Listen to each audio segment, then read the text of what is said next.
Hi, my name is Akhtar Abbas. I'm a software engineering manager for Nippon Seiki, North America.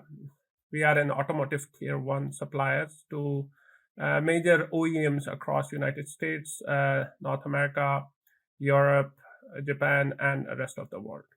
Our primarily core competencies and product lines are in instrument panel clusters, heads-up displays, and other electronic control units.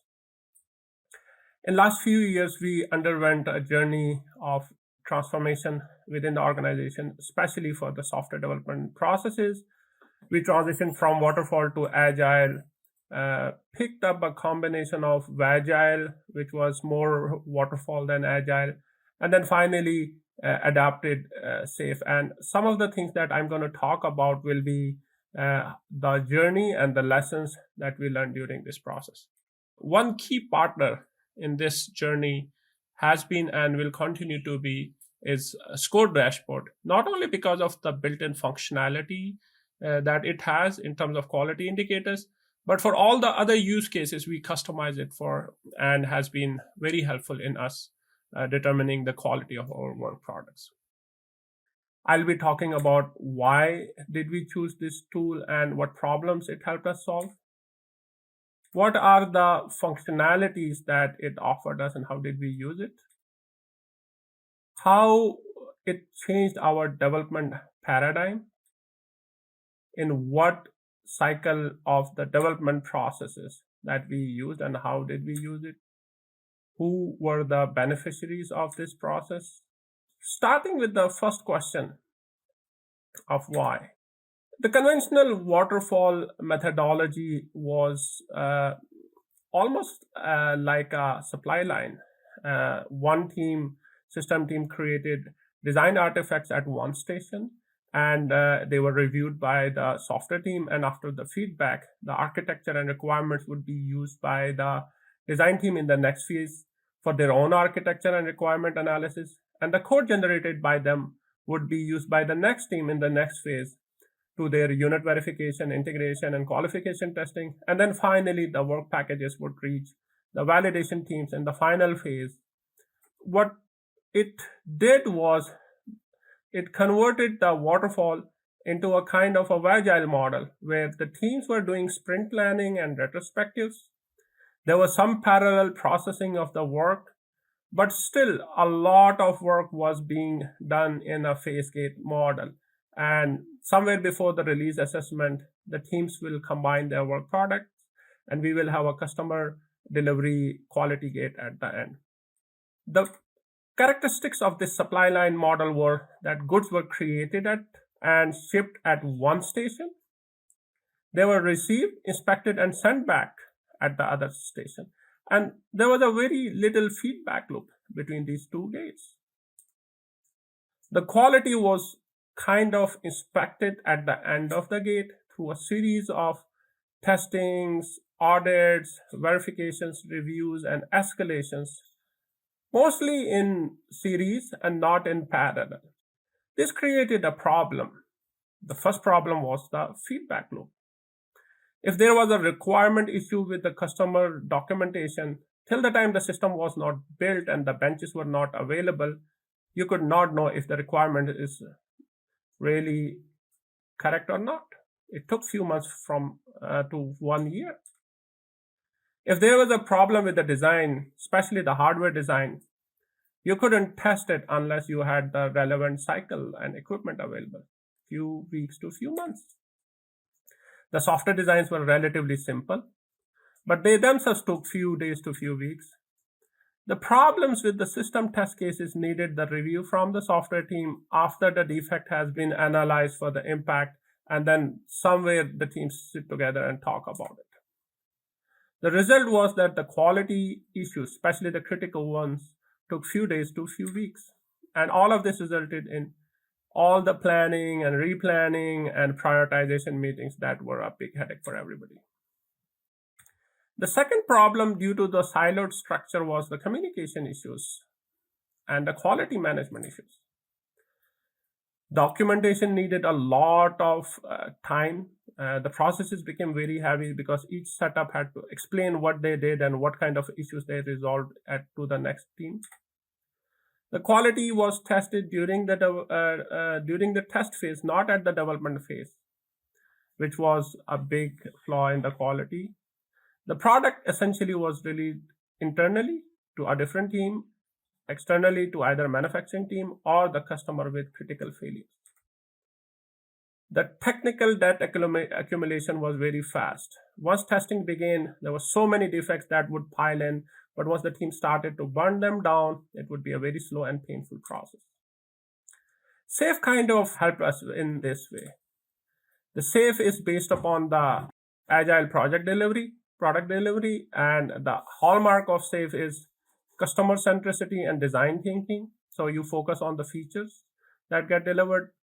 You keep your rhythm same. So you develop on a cadence, your teams don't change their rhythm, but you pick up the right candidates for the right combination of hardware and software and deliver the right package.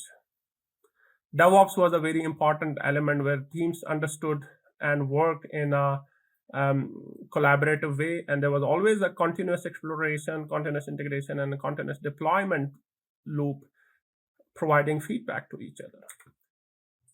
The teams were aligned in the traditional Scrum model of product owner, Scrum master, and the teams. And the best feature that we saw was the flow, the peer review, and the ownership part of the built-in quality mechanism, where teams were diverse and they were testing the product in a more collaborative way, using automation and an agreeable definition of quality while it was being produced compared to something after the phase.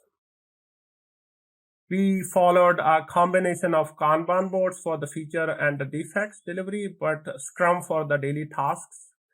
And the PI planning and PI retrospectives became the tool for us to see how the work is being done and managed. The PI planning, like a traditional SAFe, involved stand-up meetings and iteration reviews, backlog refinement, retrospectives, and then another cycle. And the bigger synchronization of arts required the product owners and the Scrum masters to synchronize and have system demos and planning events. The continuous integration pipeline provided the continuous feedback across the teams. And what it did was move the model from a V cycle to a shift left model, because we had a better availability of test cases, we had a better availability of data across the teams, and we had a better synchronization. Essentially, what it helped us achieve was a continuous feedback loop. We can now monitor the trends at the centralized location. The continuous integration, the Jenkins provides us with the runs that we want to be run and at the defined frequency. The feedback can be forward and the backward within the loop, so the test team can know what the requirements are and the requirements team know how the feature team is doing. The team structure had to be broken down. Instead of having software teams and then test teams, we combined them so they focused on the development, and we worked with the system team to create a synchronized rhythm which allowed us to work collaboratively. The built-in quality Squore became a tool for us where we could get good feedback regarding the quality of the software during PI planning and retrospective. Teams even look at it during the Scrum planning and retrospectives, because it gives us a good indication of the health of the system, how the memory utilization is, how the processor utilization is, so what are the health of the test cases, what's the coverage, what are other critical indicators. So issues were resolved while they were being developed instead of waiting for the next phase to come. And the teams became aware of the quality not as a subjective discussion, but as a KPI indicator. And we were able to control the levels of quality as per the project time and delivery requirements. Some of the use cases that we implemented and did for our purpose were that the Squore became the dashboard of the company. It's the aggregator of all the data that used to be in silos across several teams. So now Squore is a progress tracker, so you can see how the requirements are being reviewed, how the functions are being generated, what are the features and defects. We created from Epic, Quest, and Odyssey. We kind of abstracted the levels of features that we wanted to do.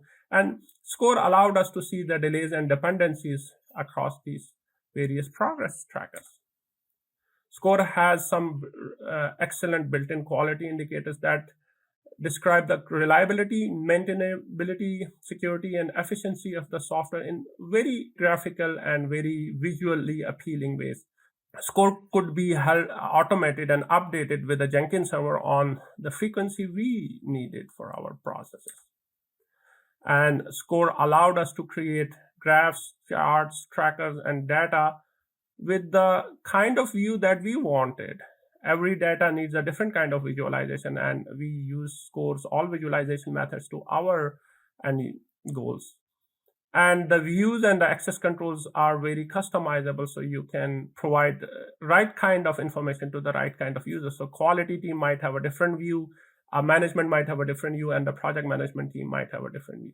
One more area where it helped us is the auto generation of reports, which used to take a lot of time, but now it has become click of a button. Even for OEMs like General Motors, it became very helpful to us. These are some of the views of Squore dashboard that we have used, and these represent either a Scrum board or a Kanban board, the function complexity, requirements, and test cases progress.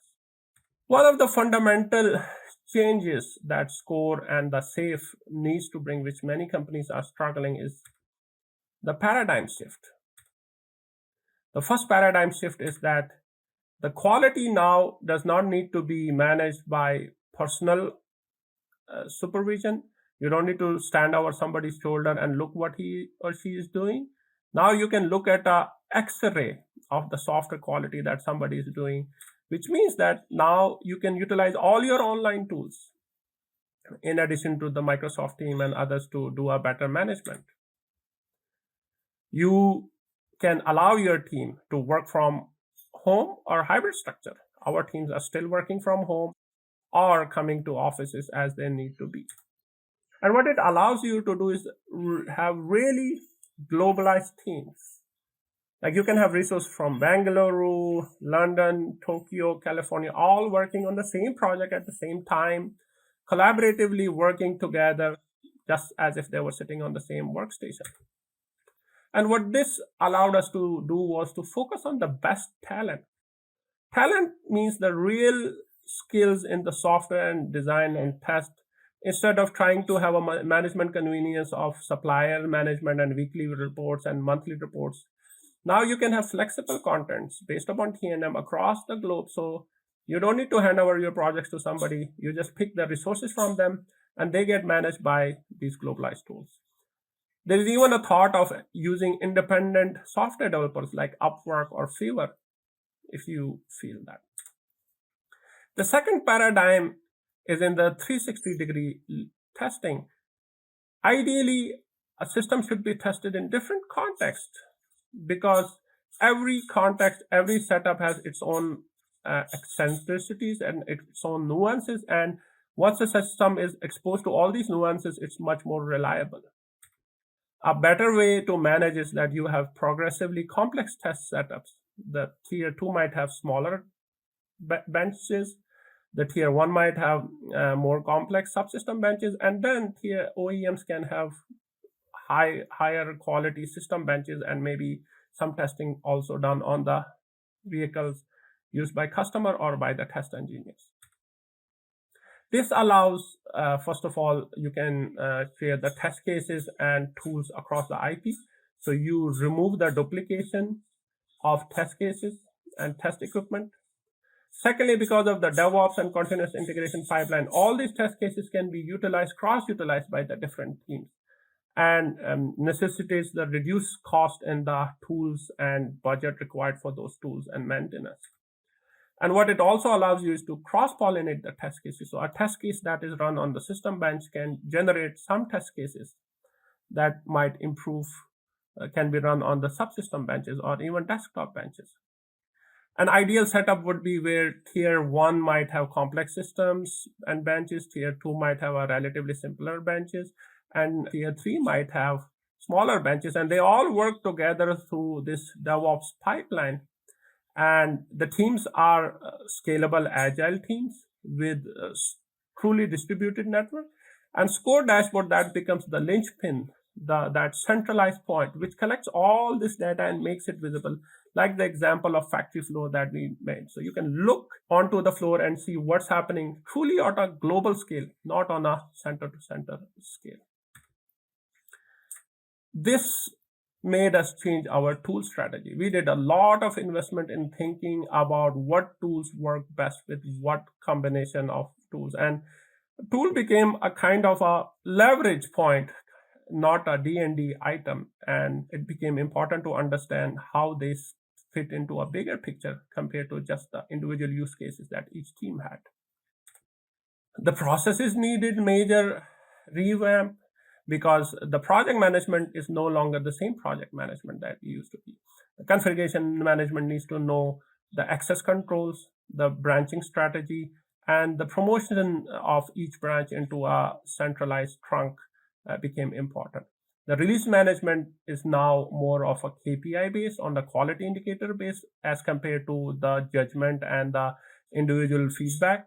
And the quality management became an evolving concept where you can have more features delivered in the early phases with a relaxed quality. But as you approach the product deadlines or the vehicle deadline, you tighten up the controls of quality.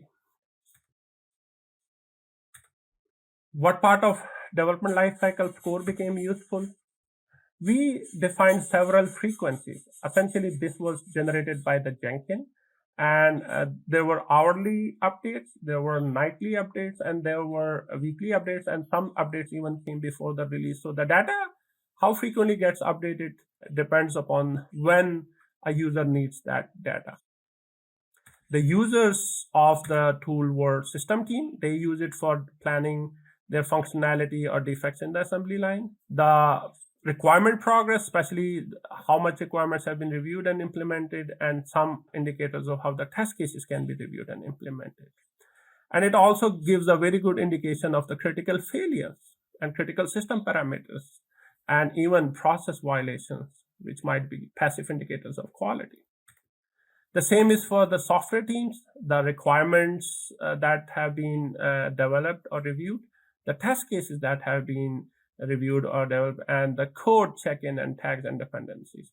And the industry's standard quality criteria by Squore, which I mentioned, reliability, maintainability, efficiency, security, and critical failures are a very good tool to actually see the X-ray, the MRI of the software that you are delivering to the customer.